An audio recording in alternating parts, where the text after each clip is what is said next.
Hello everyone, this is Dhananjay Yadav. आज हमारे पास NEET 2013 का एक पीवाईक्यू क्वेश्चन है जो मैग्नेटिक फील्ड से हमने लिया है।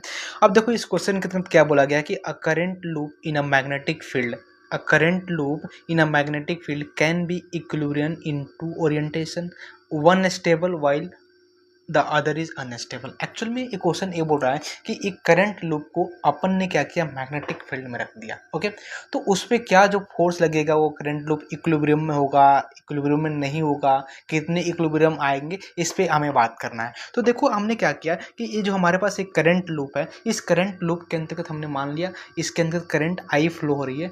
अब इसको हमने क्या किया, एक मैग्नेटिक फील्ड में रखा।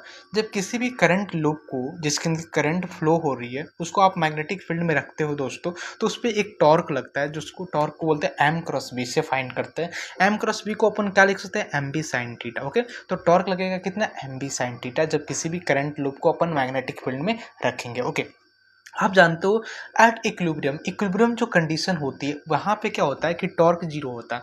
मतलब यदि इक्विलिब्रियम जो कंडीशन होती है वहाँ पे क्या होता है, टॉर्क जीरो होता है। तो इसलिए हमने क्या किया, एट इक्विलिब्रियम टॉर्क बराबर हमने क्या किया, जीरो लिख दिया। ओके, अब देखो एम टॉर्क क्या है कि value M B sine theta, और M B sine theta zero कब हो सकती है, या तो थीटा जीरो हो या थीटा 180 डिग्री हो। It means M cross B, it means M cross B हो या एम एंटी पैरेलल हो बी की। ओके, तब हम क्या कर सकते हैं कि हमारे पास टॉर्क जीरो हो सकता है। बट आप जानते हो कि किसी भी लूप को यदि हम मैग्नेटिक फील्ड के अंदर दोस्तों रखते हैं तो उस पर जो उसकी जो एनर्जी होती है वे क्या होती है, minus M B sine theta, sorry M B cos theta होती है। M B cos theta it means minus M dot B होता है, तो हम लिख सकते हैं minus M dot B, it means minus M B cos theta.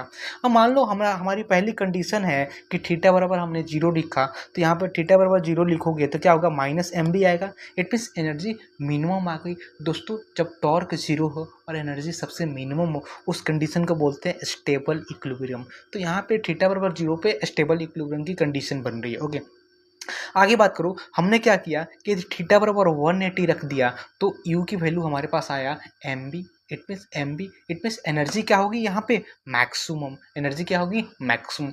दोस्तों जब टॉर्क जीरो होता है और एनर्जी मैक्सिमम होती है उस कंडीशन को हमारे पास बोलते हैं अनस्टेबल इक्विलिब्रियम। इट मीन्स इस लूप को जब हमने मैग्नेटिक फील्ड के अंतर्गत रखा, करंट लूप को मैग्नेटिक फील्ड के अंतर्गत रखा, तो हमारे पास दो कंडीशन बनी जहाँ पे दो इक्विलिब्रियम बना। एक तो बना स्टेबल इक्विलिब्रियम, दूसरा बना अनस्टेबल इक्विलिब्रियम 180 डिग्री पर, और स्टेबल इक्विलिब्रियम कितना पर बना, 0 डिग्री पर बना। ओके, तो इट मीन्स हमारे पास दो कंडीशन आ गई, can be in equilibrium in two orientation, बिल्कुल, एक थीटा बराबर 0 पर, एक थीटा बराबर 180 पर, and one stable while other is unstable. एक स्टेबल इक्विलिब्रियम बन रही है,